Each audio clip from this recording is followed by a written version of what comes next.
Hello, everyone. It's Jason Ilster, president of Downtown Madison Inc., and welcome to the February Advocacy Update. The Advocacy Update series helps our members learn what DMI is doing in advocacy and keeping them up to date on big, important topics here in the downtown area. For this edition, we have a special guest, Mike Cechvala, Capital Projects Manager at Metro Transit, who's going to go over all things Metro Transit, including bus rapid transit, construction updates, and potentially another new line. Before we get to our good friend Mike Cechvala, though, we want to thank our sponsors, our major series sponsor, Matenaer, and our supporting sponsors, the Fiore Companies and Hush Blackwell. So a huge thanks to our friends at Matenaer, Hush Blackwell, and the Fiore Companies. We've got Chris Jillings, our favorite guest on the Advocacy Update series, the Senior Vice President of Business Development for Matenaer, here with us today. Chris, how's it going? How are you? Morning, Jason. I'm well. How are you doing today? I'm doing all right. Did you have a good weekend? I did. Busy.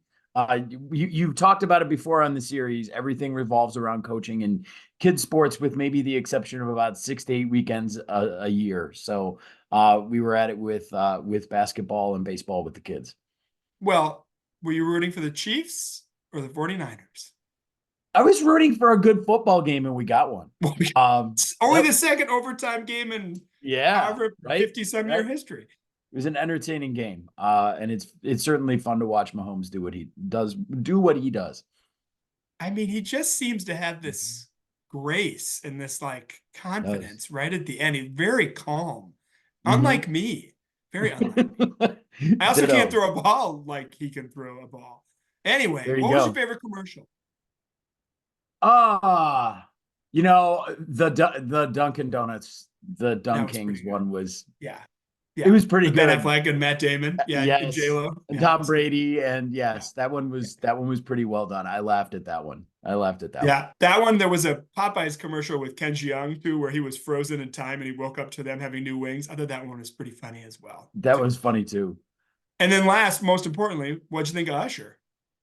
Oh, we always measure them. There's a little joke in our house that everybody that does a halftime show is playing for second place. Behind Prince and him just inciting a rainstorm during a concert, but we'll move past that. I thought it was a really good show, talented guy, and it seems like he actually brought a lot of the elements from his residency show. I was listening to NPR last week, and it sounded like that was the setup, including the skates and everything. So really entertaining. It was. I mean, all of a sudden, there's Alicia Keys. All of a sudden, there's Ludacris. Oh, there's Jermaine Dupri. Right. Oh, there's SZA. It was pretty neat. But I agree, Chris. No one can do better than Minneapolis Best's Prince. So good luck. It's like Whitney Houston singing the national anthem. Right. Yes. Right. Yeah, exactly. Anyway, how are things at Matenaer? Good, Jason. Kicking off 2024, trying to take stock of all the impact we made in 2023 and prepare ourselves as we move into another year of trying to support communities. We're getting through the last of the projects that we had signed up on the housing side last year, and looking forward to looking at a new batch of projects again coming this year as we move into April and May. Very successful year and looking to get back at it, but it's always nice to be able to reflect a little bit and plan a little for the future, which is what I think a lot of folks are doing right now. Well, that you all are doing great work building this community. So thank you to Chris, Chris, to Nicole, the whole team at Matenaer for all you do to help build a wonderful, whole, rich community here in Madison. So thank you, Chris. We really do appreciate it. Thanks, Jason. All right. Well, we've got a special guest here as part of our advocacy update. Matthew Matenaer is here with MG&E. Matthew is the senior engineer for business customer relations. He's got an update on some really important software to help businesses in the downtown area and actually businesses throughout the community with some new regulations that the city has proposed. Matthew, how are you? I am excellent, Jason. How are you doing? I'm doing well. What did you think of the halftime show? I will absolutely admit I didn't watch all of it. I do have 4 children between the ages of 18 and 9, 3 of whom are daughters. And so I didn't catch a lot of the vocal broadcast because it was like three minions just talking about Jason Kelsey and Taylor Swift the entire time. Fair point. Again, you know, to Chris's comments, great game. And I'm a little sleep deprived because we didn't make our kids go to bed till after the game was over, which was about 10 o'clock. And they were just minions this morning, trying to get them out of bed and getting them off to school this morning. So, well, hopefully you'll see Despicable Me 4, I think it is now. yep. And I will say, I think I heard Jim Nantz in the podcast or in the broadcast say that it was the 4th longest NFL game ever. Yeah, something to that effect. Yeah. I mean, it makes sense. You got a 30-minute halftime show plus overtime plus Right. Yes. Right. Yes. Yeah. Yes. And I knew that the overtime rules had changed, right? But I didn't think that they made any you know, comment about how the overtime clock was winding down and nobody seemed to care about it. So Nope. if he wouldn't have made that last touchdown, do they just go to another 15 minutes? Yeah. I guess they Okay. would have gone on forever. I guess you can't have a tie. I guess you That's cannot right. have a tie in the championship game. That's But what there we wasn't learned. any sense of urgency when the clock was winding down. No. Nobody was talking about it. So I'm like, am I missing something here? No, and Romo definitely was like, "Hey, America, just so you know, we're going to keep going really indefinitely until we can't play anymore." So Yeah. we'd love to hear about what's going on at MG&E, particularly how you can help businesses with some of the new regulations that the city has moved forward. So Matthew, the floor is yours. Excellent, Jason. Thank you so much. I'm going to share my screen.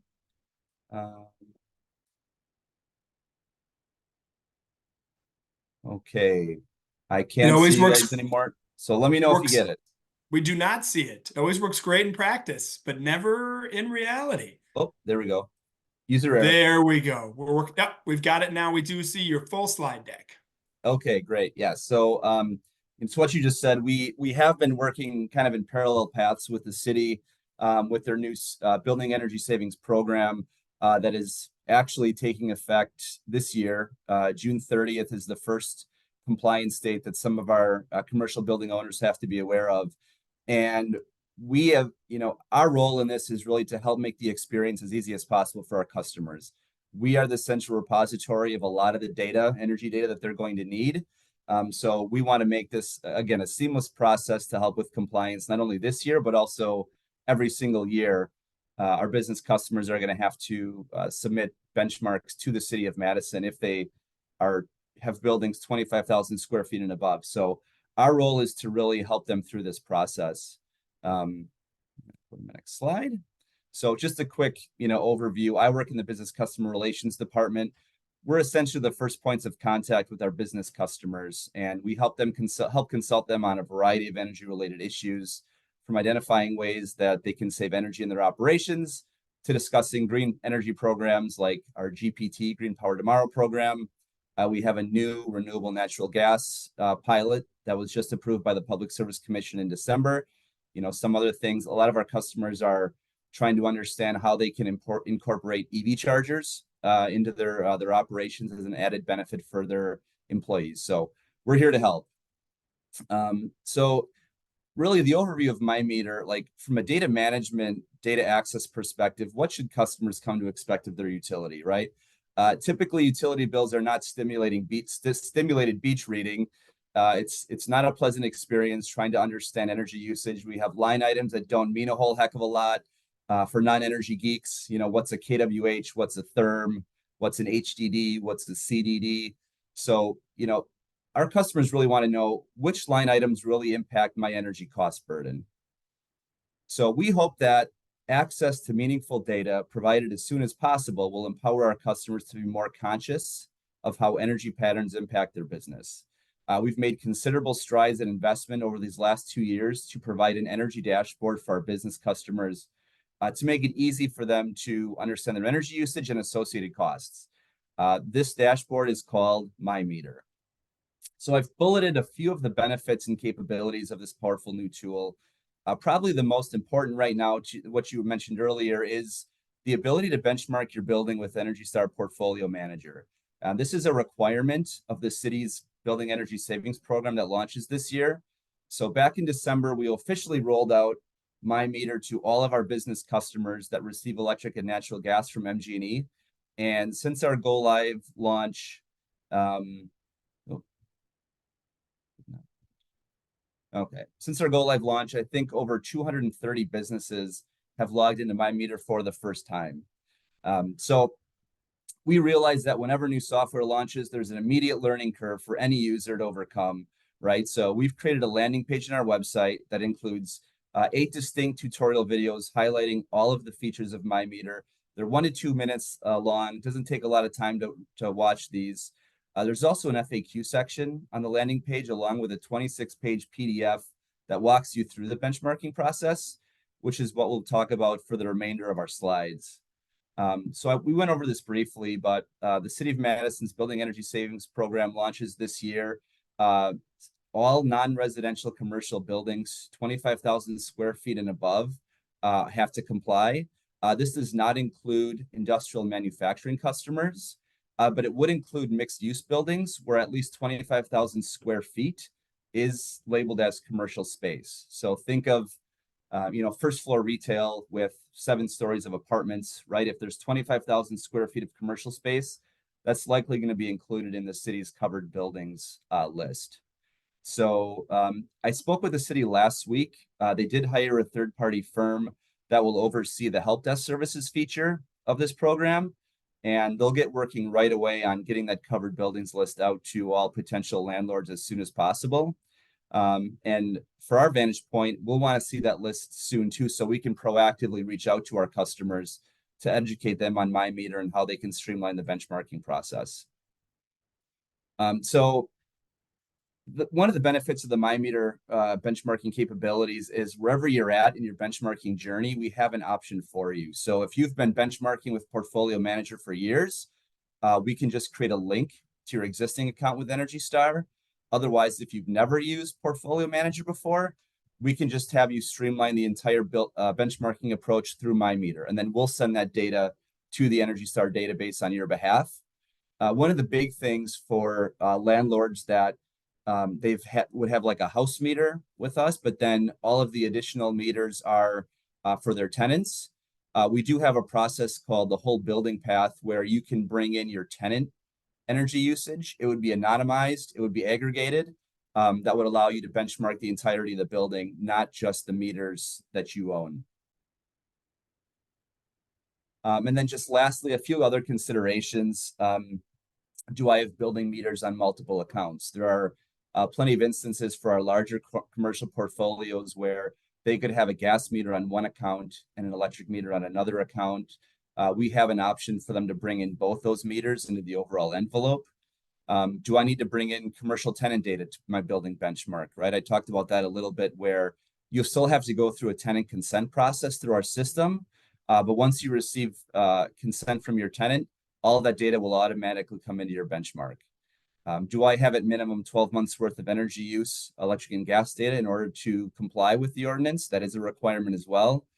And then one other thing that we haven't really talked yet with the city about, but for those customers that have on-site solar PV systems, there is a requirement within Portfolio Manager to be able to account for the energy that goes into offsetting building usage. So we're having a conversation with them today, and I'm sure there's going to be further guidance coming out as to how to capture and quantify the energy use or the energy production that's behind the building meters that goes into offsetting the building usage. So some pretty technical bugs that we're still kind of working through, but hopefully over the next few months and weeks, there's going to be a lot more coming out from the city about which buildings are going to have to comply, and then how you can. There's going to be also alternative compliance pathways for the building tune-up requirement, and then most importantly, from my vantage point, is how can we get as many customers to use this tool to make benchmarking easier. So that's all I've got. Feel free to contact me. My email address is here, or just contact our general business line at business@mgne.com. Well, Matthew, thank you very much. And thank you for all the work with MG&E, just a wonderful community partner in helping ensure that all businesses are meeting these businesses that need to meet these requirements are meeting these requirements through MyMeter. We really appreciate it. So please do connect with our friends at MG&E. Thank you, Matthew, very much. We appreciate it. Thanks for the time, Jason. Absolutely. All right, we're going to do a quick advocacy update here on what's happening in the DMI world before we get to our good friend Mike Cechvala. A couple items that I wanted to ensure that our members are aware of on the advocacy side. First, we continue our work with Alders Bennett and Govindarajan on the Student Housing Affordable Working Group. This is part of the City of Madison's Housing Strategy Committee that the City Council asked to make recommendations on affordable housing throughout the entire City of Madison. And this group in particular that DMI is helping run with the two Alders is looking for affordable housing recommendations in the student housing sector. We've had our first 2 meetings of a really great group of public-private partners, UW, the City of Madison, developers, construction companies, you name it, they're involved in these conversations, students and everybody, so that we're making the best recommendations possible. At our last meeting, we heard from the folks at Steve Brown Apartments that gave an update on the private side of what's happening in the student housing world. In this next meeting, we're going to hear from UW, and then we're going to be able to start to make some recommendations as to how we can help the city create more student housing affordability. This is a massive issue. As those of you who are part of our government relations committee know, when we interviewed for endorsements all the Alder candidates last year, 35 of 36 said that affordable housing was their top issue. And so this is something we need to be looking at. It is a crisis in our city right now for everyone, including students. And this is a great group looking at this right now. The Regent Street Group also met a few weeks ago. As you remember, the Regent Street Group is a group of stakeholders in and around Regent Street trying to help create more development in the area, to make connections between the businesses, and to advocate for future projects in and around the area.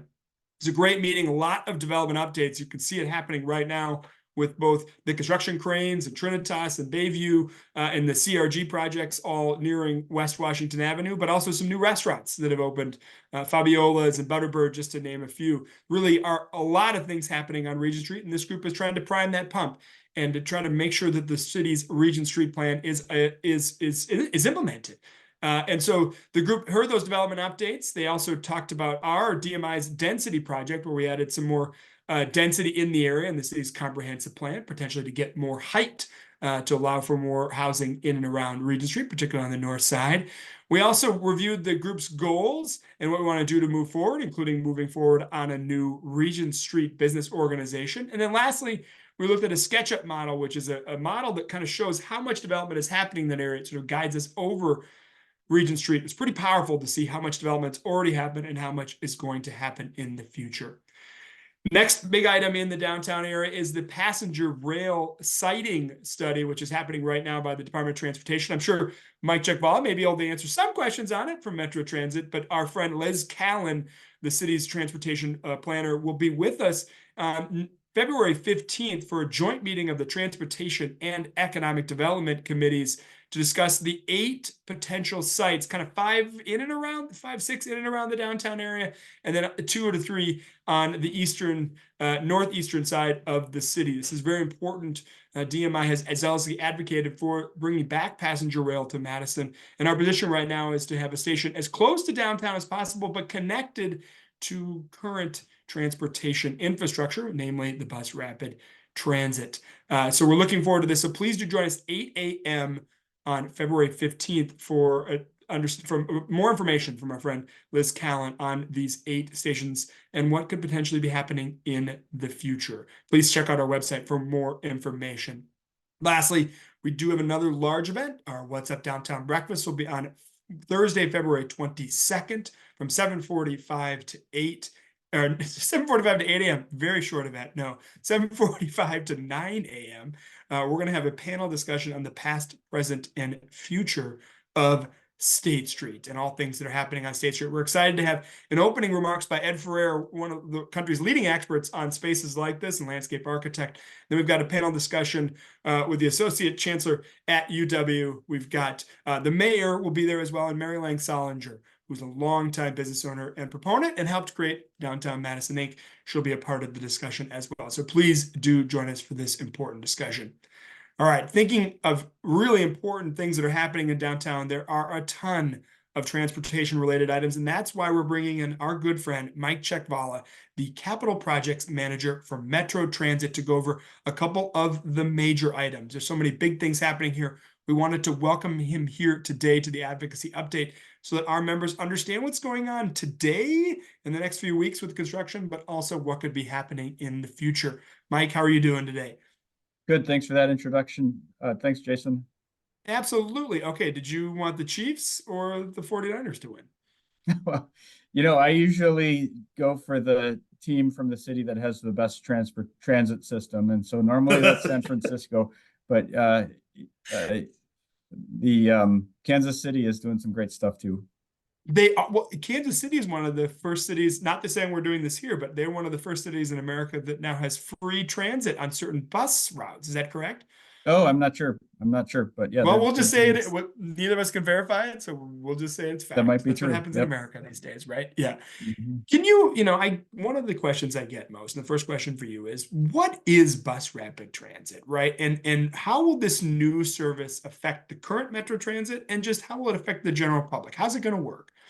Yeah, good question. So bus rapid transit has been described as in the same family as light rail, streetcar, some of those other premium, faster, higher capacity transit systems.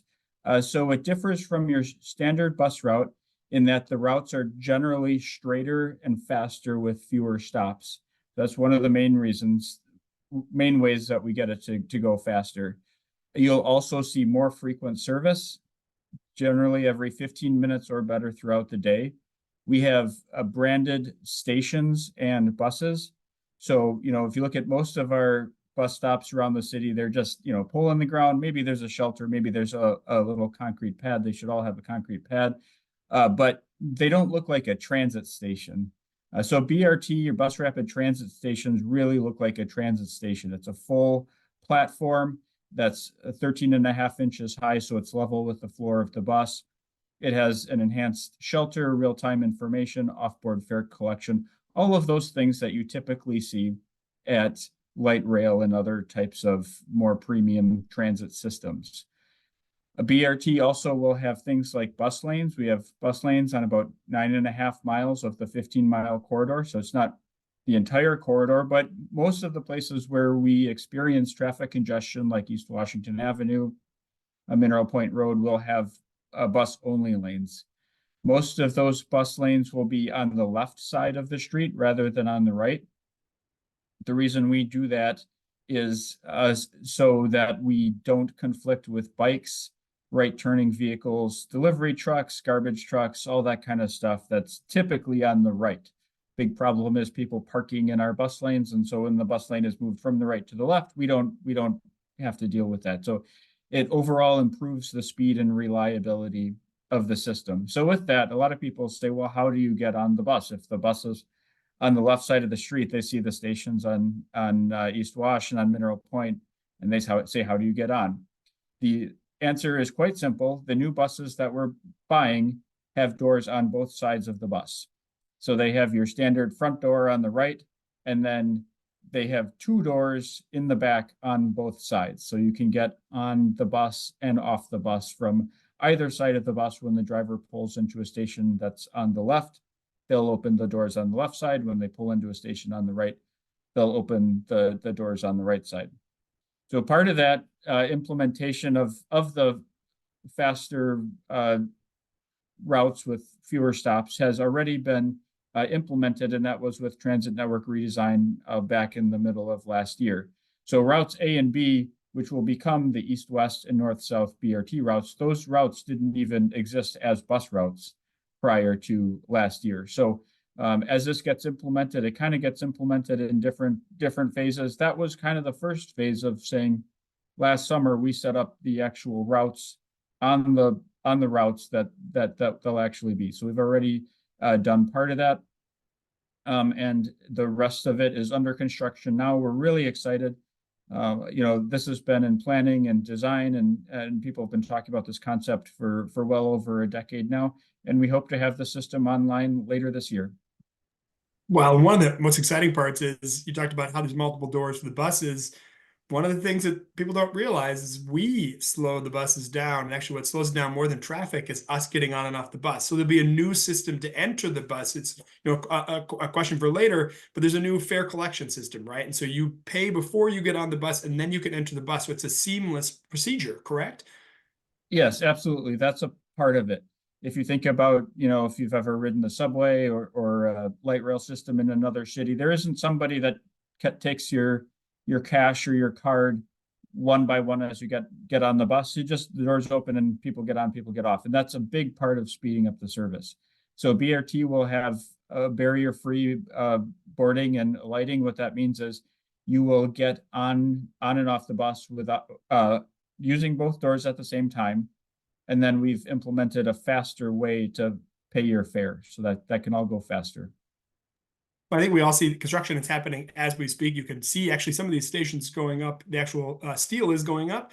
But one of, love to get an update as to what's happening with construction overall through the system, but most importantly, what's happening with the construction on the center city and the center downtown locations, both the two locations on the Capitol Square and the two stations on State Street. Absolutely. So we're about halfway through the construction of the BRT system. It's not all stations, but the station construction is really driving a lot of it. We have about 44 platforms to build. We've basically built 23 of those platforms. So the platform is what you see in the middle of the street. It includes things like some of the concrete walls around it. It includes some repaving of the bus lanes. It includes some traffic signal work and some curb ramp work and some other things. So we have about 23 of those platforms basically done. They all have one or two things that need to be done, but we're about halfway done with those.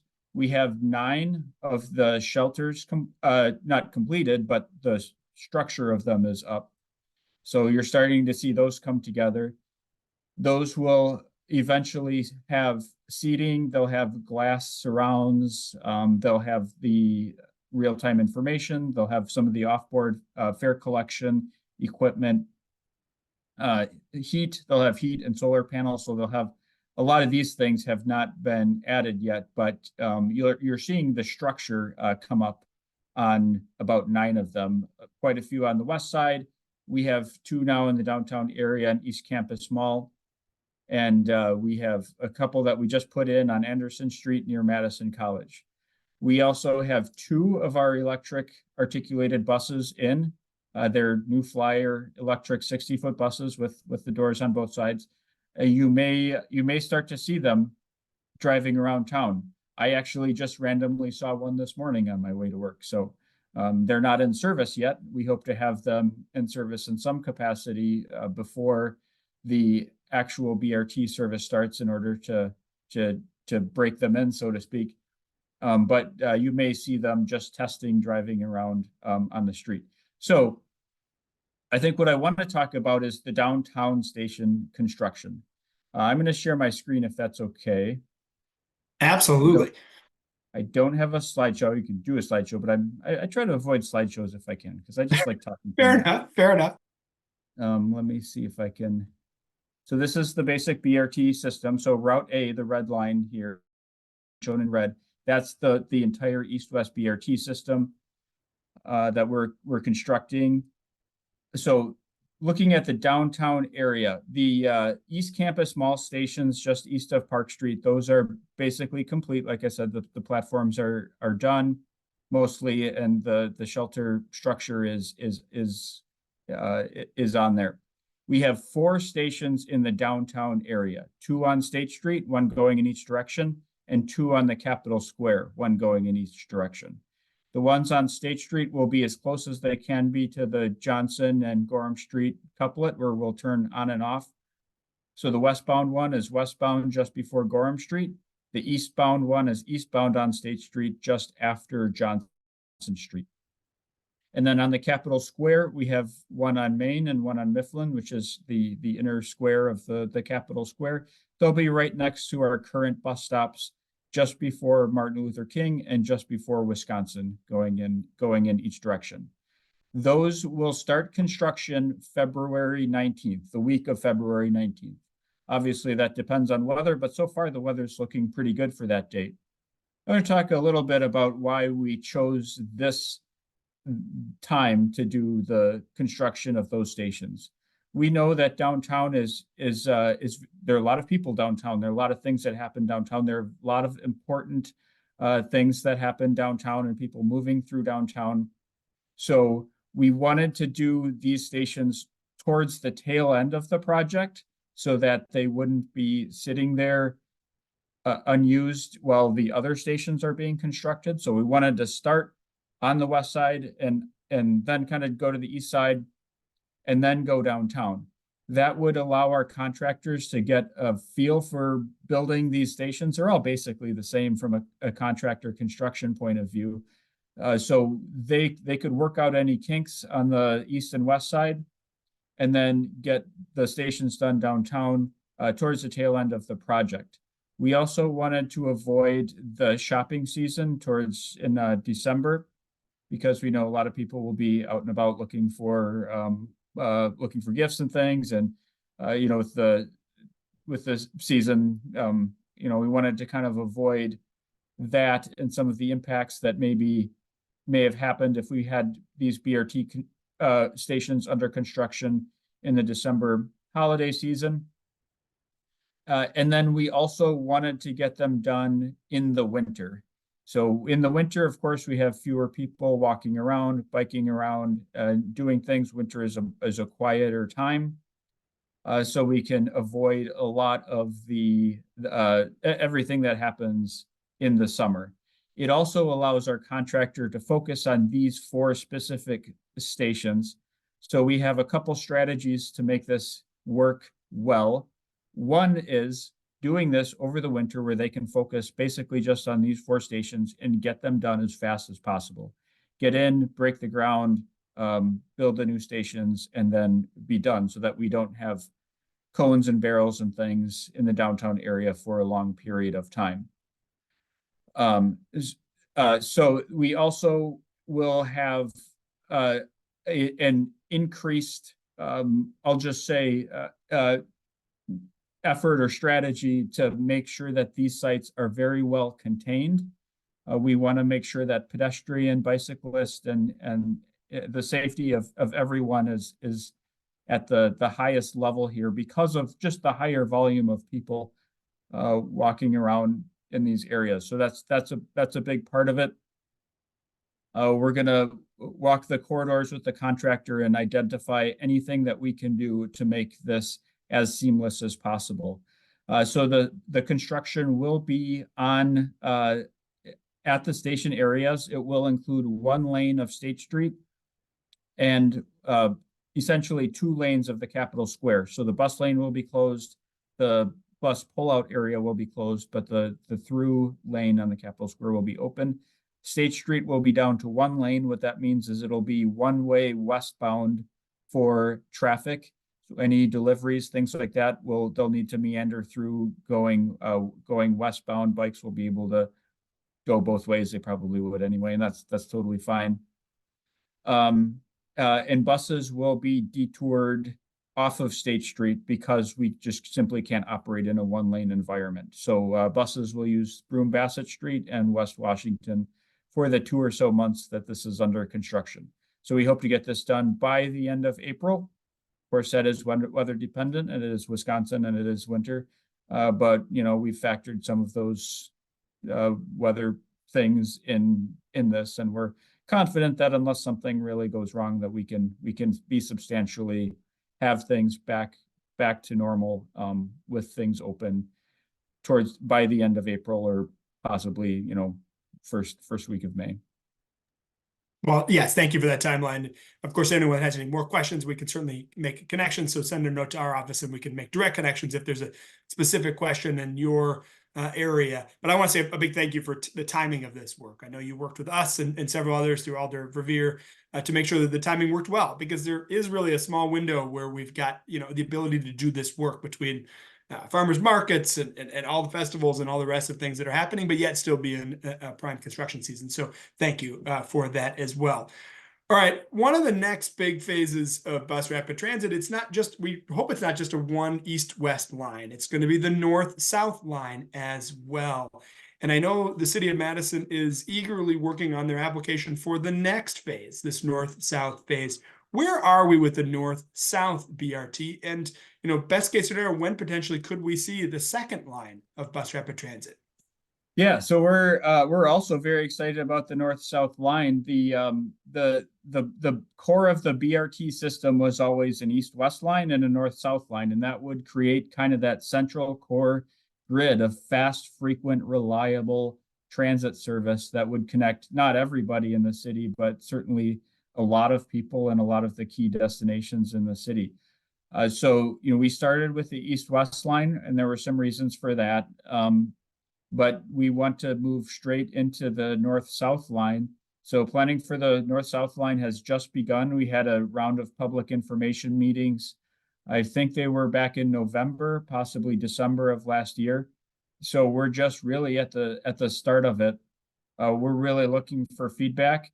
The north-south line will be along Park Street in the city of Madison, and then south along Fish Hatchery Road, south of the Beltline in the city of Fitchburg. So we're glad to have the city of Fitchburg as partners on this project. Coming up Park Street, it'll be through the downtown area, University, Johnson Street, State Street, Capitol Square on East Washington, using this infrastructure that we're building right now. So that part of the line will be shared with the east-west line. And we don't need to make any improvements. Improvements that we're doing now will serve both the east-west and the north-south BRT line. Once we get to Milwaukee Street on the Near East side, we start heading north along North Street, Commercial Avenue, and then Packers Avenue. Going up Packers Avenue, we curve to the west and go out Northport, essentially ending towards the end of where the city of Madison basically ends, near the end of Northport Drive. So that combined with the east-west line, like I said, makes that grid of connections to different places. We're looking at a couple things right now to just get us to what we call the locally preferred alternative. That's kind of a jargon word, but it's basically just, what are we planning to do? Where does the route go? Where are the stations going? And what's the running way? We call it the running way, but it's just basically, where will there be bus lanes? What will the cross section of the street look like? What changes are being made? So those are kind of the main things that we're looking at now. I'll just mention that we have a website, madisonbrt.com. You can go there. You'll see links to both the east-west and the north-south line. So when you go to the east-west line, you see kind of construction stuff, construction updates.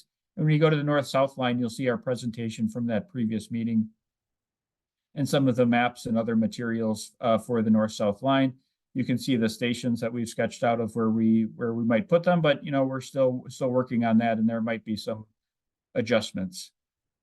Yeah, I think that's about it for an introduction, but we'll have another set of public meetings probably in the April timeframe.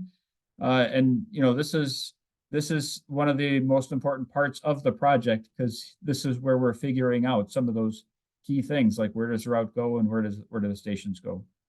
Well, we just want to say thank you for your continued enthusiasm for bus rapid transit. DMI, as you know, as an organization, has zealously advocated for the creation of bus rapid transit, and it's going to be a much better system with more lines, right? Extensions of the current lines, more lines, just affects more people in our community. And honestly, when you're in an isthmus, as someone that pushes the downtown, all roads lead through the downtown. And it's important, Mike noted this, but they're going to use the same infrastructure that the east-west route will use. And so it's going to be more options for more people to get in and through the downtown. So please, Mike, let us know whatever we can do to help with this locally preferred alternative and the option that you need. We'll certainly get all information out to our members. This is important that you all dive in now about what's happening both on the north and south sides of the city. All right. Any other big Metro Transit items that we should hear about? Any other innovations, things that you're hearing about, anything else that our membership should know about Metro Transit? I think the other thing is the fare technology upgrade. And I don't know if we're talking about that too, but I can give an Absolutely, please. if you're curious. So Metro has been using what's called a magnetic stripe card. It's the cards that you may use if you use the bus. It's an outdated technology. It relies on some older equipment that has a lot of moving parts. Some of those moving parts fail. It has some limitations on what we can do with it. So the industry has moved on, and we are now moving on with that industry with some of those newer innovations in fare collection technology. What that's going to involve is a new smart card that will issue That's going to start coming out this year that you'll be able to get. And the smart cards will be free to anybody this year. And then at some point we will start charging for them. But they're more of a permanent card that you can hold on to as long as you want. They'll last a very long time, as opposed to our flimsy paper fare media that basically is meant to be used once or a couple times and then thrown in the trash. So what this means is it'll be faster boarding for everybody on the bus. On the BRT system, you'll use that system with the smart card. Or if you do pay cash on the BRT system, with some of our, so let me back up.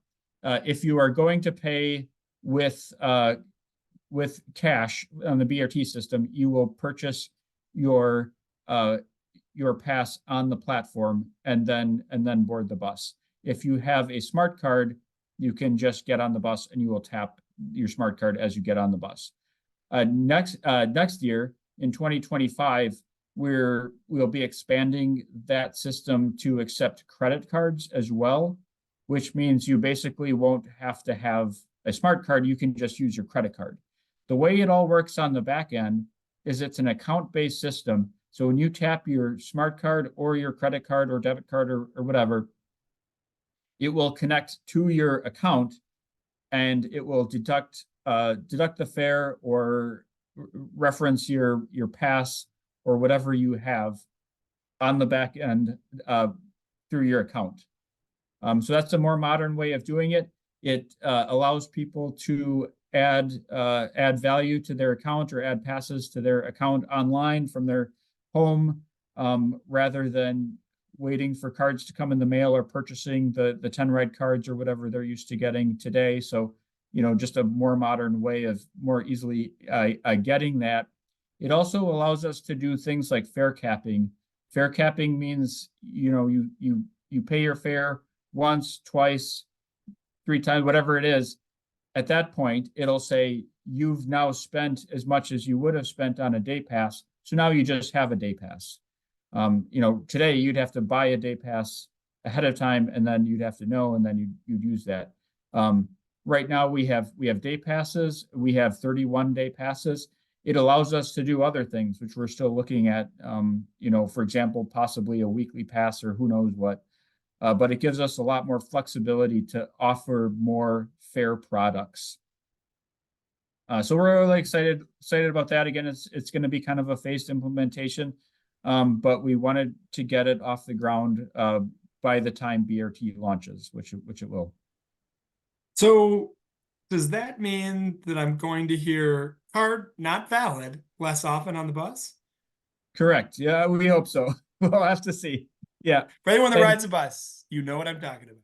Yes. Yeah. The other thing it does is it gets rid of the physical transfer that you have to ask for.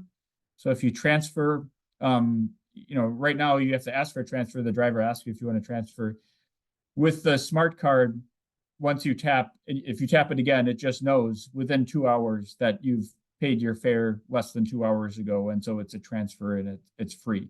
So we'll have less transfers floating around on the ground and getting swept into the storm gutters and that kind of thing. There we go.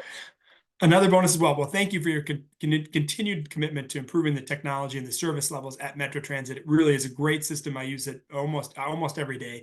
And I really do appreciate all of the continued levels of service, not only on the Bus Rapid Transit, the new lines of Bus Rapid Transit, but the new technologies as well. And certainly the Metro Transit network redesign was also implemented just in the last year or so. So Mike Cechvala, Capital Projects Manager for Metro Transit, thank you very much for joining us. If you have any questions for Mike, please send us a note at info@downtownmadison.org. We can get those questions his way. And please do pay attention to that April set of public meetings about the North-South line and the construction starting the week of February 19th and running through the end of April on both the Capitol Square and State Street. So Mike Cechvala, thank you again for all you do for Metro Transit. We appreciate you being here today. Thank you so much, Jason. Anytime. Thank you all for joining us for our February advocacy update. Thank you to our major series sponsor, Matenaer, and our supporting sponsors, the Fiore Companies and Hush Blackwell. Thank you all for being members of DMI. We hope to see you downtown sometime soon. Thanks for all your support. We'll talk to you soon. Have a good day now.